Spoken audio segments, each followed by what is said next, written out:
కొట్టకుండా వదిలేస్తున్నాను. Over acting చేయకుండా నిజం చెప్పు.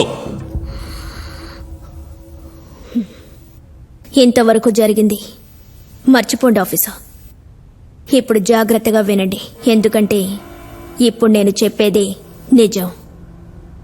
భరత్ మనసారా ప్రేమించింది నన్ను కాదు, మా అక్కయ్య అశ్వినిని. ఎంఎస్ చేసి పెద్ద డాక్టర్ అయి పేదవారికి సహాయం చేయాలనేది అశ్విని ఆశయం. ఆ ఆశయానికి అండగా నిలిచాడు భరత్. వారిద్దరికీ ఒకరంటే మరొకరికి ఎంతో గౌరవం, ప్రేమ, అభిమానం. వారి అనుబంధం అపురూపమైనది. అక్క ఎక్కడున్నా, ఎంత బిజీగా ఉన్నా తను ఫోన్ చేసి గుడ్ మార్నింగ్ చెప్తేనే భరత్కి తెల్లవారేది. అలాగే గుడ్ నైట్ చెప్పిన తర్వాతే రాత్రయ్యేది.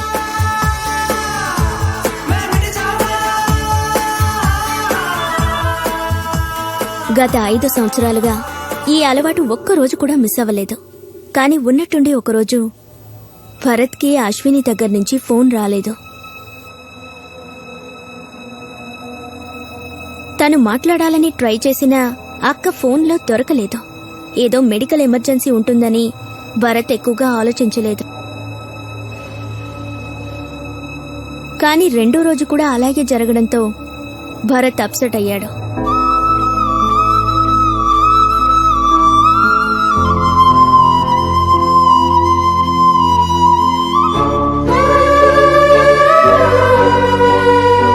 వెంటనే కాలేజ్, హాస్పిటల్ అన్ని చోట్లకి ఫోన్ చేశాడు. కానీ ఏమీ తెలియలేదు.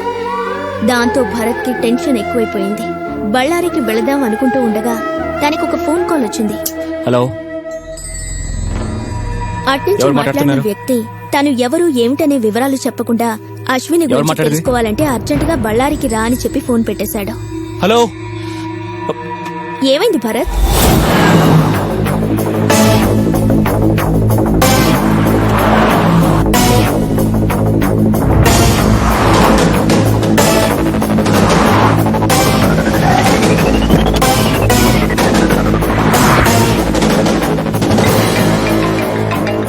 హలో,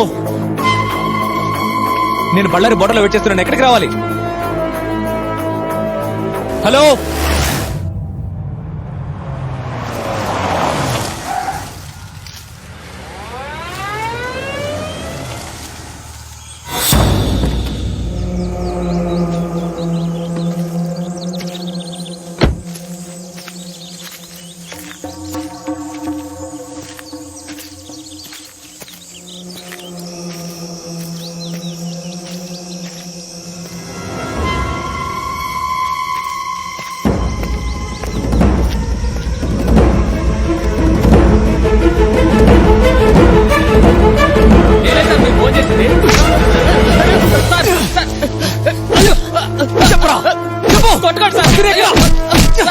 ఏం చేసావు?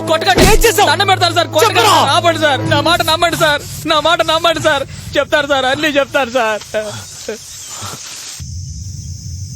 నా పేరు హనుమంతయ్య. నేను చిన్న రైతుని. రామాపురం దగ్గరున్న తాటికొండ మా గూడెం. 3 నెలల నుంచి కడుపుతో ఉన్న నా భార్యను తీసుకుని బళ్ళారి గవర్నమెంట్ హాస్పిటల్కి వెళ్ళొస్తున్నానండి. అక్కడ నా భార్యను చూసింది, వైద్యం చేసింది అంతా అశ్విని గారేనండి.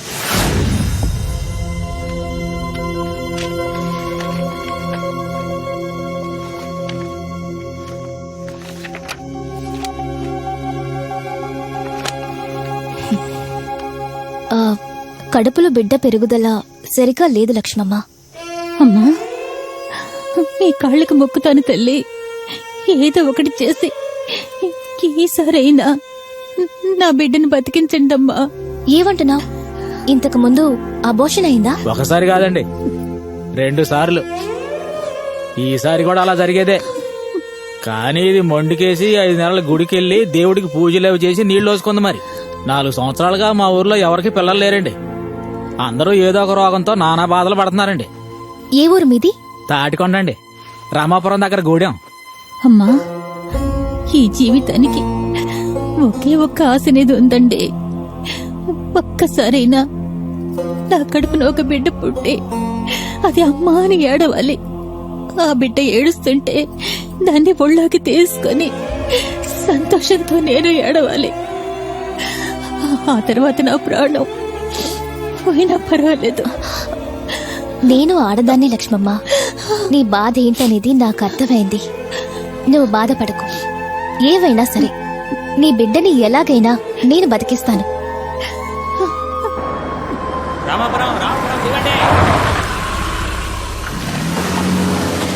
మా జనం కష్టాలేమిటో తెలుసుకోవాలనే ఉద్దేశంతో అశ్విని గారు ఒకరోజు మా గూడానికి వచ్చారండి.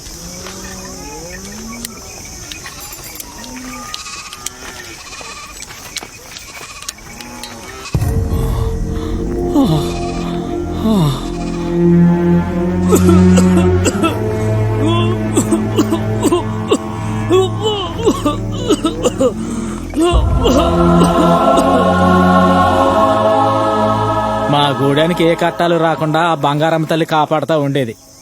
ఓ 4 ఏళ్ల కిందట మాలో ఒకడు బాగా తాగి గుళ్ళోకి దూరి ఆ తల్లి విగ్రహాన్ని తీసుకుపోయి ఏట్లో బారేశాడండి. ఆ రోజు ఆ తల్లి శాపం వల్లనే ఈ రోజు అందరం ఇలా కట్టాలు పడతా ఉన్నాం.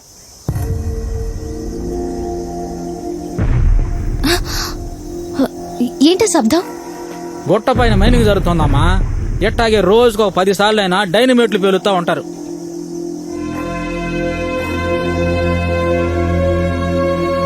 చూడండి, ఇది దేవత శాపం అనడం అబద్ధం. వీళ్ళందరి కండిషన్స్ చూస్తుంటే నాకు కొన్ని డౌట్స్ వస్తున్నాయి. కానీ ఇది అని చెప్పడానికి ముందు నాకింకా కొన్ని వివరాలు కావాలి. మీ గూడెల్లో ఉన్న మనుషుల బ్లడ్ శాంపిల్స్, తాగే నీరు, ఇక్కడున్న మట్టి, వీటన్నిటి శాంపిల్స్ కావాలి.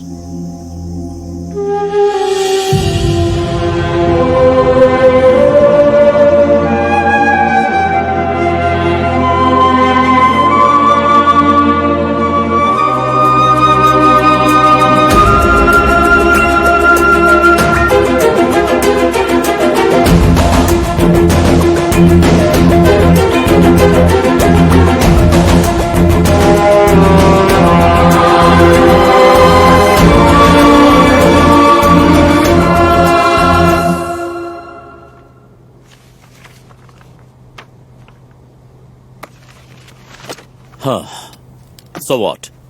ఇవన్నీ చూపించి నువ్వేం చెప్పాలనుకుంటున్నావు? సార్, గనులు తవ్వడం వల్ల దేశ సంపదను దోచుకుంటున్నారు, పరిసరాలను నాశనం చేస్తున్నారన్నంత వరకే జనానికి తెలుసు. కానీ మనుషుల ప్రాణాలకు ప్రమాదం అనేది రామాపురం గుట్ట చుట్టుపక్కల జరుగుతున్న మైనింగ్ వల్ల ప్రూవ్ అయింది. గనులు తవ్వే సమయంలో తీసుకోవలసిన జాగ్రత్తలను వాళ్ళు ఏమాత్రం పాటించడం లేదు. దయచేసి ఈ రిపోర్ట్ చూడండి. ఆర్సెనిక్ నార్మల్ కన్నా 94.2% ఎక్కువ ఉంది. lead 63.4% ఎక్కువ ఉంది. మెర్క్యూరీ 45.8% ఎక్కువ ఉంది. ఇవన్నీ అండర్ వాటర్ లో కలుస్తున్నాయి. ధూళితో చుట్టుపక్కల భూములన్నీ నిండిపోయాయి. ఆ నీటిని తాగి బతుకుతున్న జనం, ప్రాణులు అందరిపైన ఎంత ప్రభావం కనిపిస్తోంది. గత 4 ఏళ్లలో ఒక్క గూడెల్లో 40 అబార్షన్స్ అయ్యాయి. ఒక్క బిడ్డ కూడా బతకలేదు. ఆల్రెడీ 20 మంది చనిపోయారు. ఇంకో 60 మంది అప్పుడో ఇప్పుడో అన్నట్టు ఉన్నారు. Okay okay, cool cool. What do you mean by cool sir? ఇదంతా చూస్తూ కూల్ గా ఎలా ఉంటాం? మనం ఏమైనా చేయకపోతే ఎలా? ఏమిటి? ఏం చేయాలి? సార్, ఆ లక్ష్మమ్మ కేస్ హిస్టరీ చూడండి. 2 సార్లు అబార్షన్ అయింది. ఈసారి తరచూ ఊరికి వెళ్లి రావడం కష్టమని 4 నెలలు ఆ గూడానికి దూరంగా ఉండడం వల్ల ఆవిడ గర్భం నిలిచింది. ఈ కేసుకి ఇదే బలమైన సాక్ష్యం. దీన్ని మెయిన్ గా చూపించి పోలీసులకి కంప్లైంట్ ఇవ్వాలి. మైనింగ్ డిపార్ట్మెంట్ వాళ్ళు ఇన్వెస్టిగేషన్ చేయాలి. చూడు అశ్విని, నువ్వు మరీ ఓవర్ గా ఆలోచిస్తున్నావు. దీన్ని ఇంతటితో వదిలేసి నువ్వు స్టడీస్ లో కాన్సన్ట్రేట్ చేయి. లేదు సార్, అక్కడ ఎందరికో రోగాలు వస్తున్నాయి.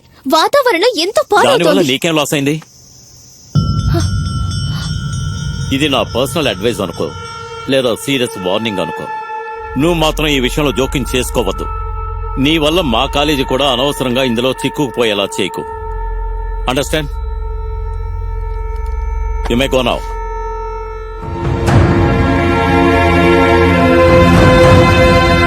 నేను చెప్పేది కొంచెం వినవే నువ్వు? ఏమొద్దు, నేను చెప్పిందే జరగాలి. అదిగో అమ్మగారు వచ్చేసారు. చూడండమ్మా, ఈసారి మీ దయ వల్ల బిడ్డ పుడుతుంది కదా, దానికి కొండ మీద దేవత పేరు పెట్టుకుందామని నేనంటే ఈయన వద్దంటున్నాడు. చూడండి. మీరే చెప్పండి అమ్మా.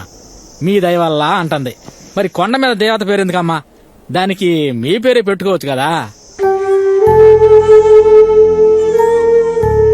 ఏందమ్మా మీరెందుకు బాధపడుతున్నారు? ఏమైందమ్మా? ఏం కాలేదు. ఏమీ కాదు. ధైర్యంగా ఉండండి, ధైర్యంగా ఉండండి. మాతో ధైర్యంగా ఉండమని చెప్పి వెళ్ళారు. కానీ ఆవిడ మనసులో ఏదో భయపడుతున్నట్టుగా నాకు అప్పుడే అనిపించిందండి. ఓ వారం క్రితం నా భార్యకి నొప్పులు వచ్చాయండి. ఆ, అయ్యో, అమ్మా. 4 సంవత్సరాల తర్వాత ఒక బిడ్డ ప్రాణాలతో పుట్టబోతోందని మా గూడెం మొత్తం ఆసుపత్రి ముందు ఎదురు చూస్తూ కూర్చుంది.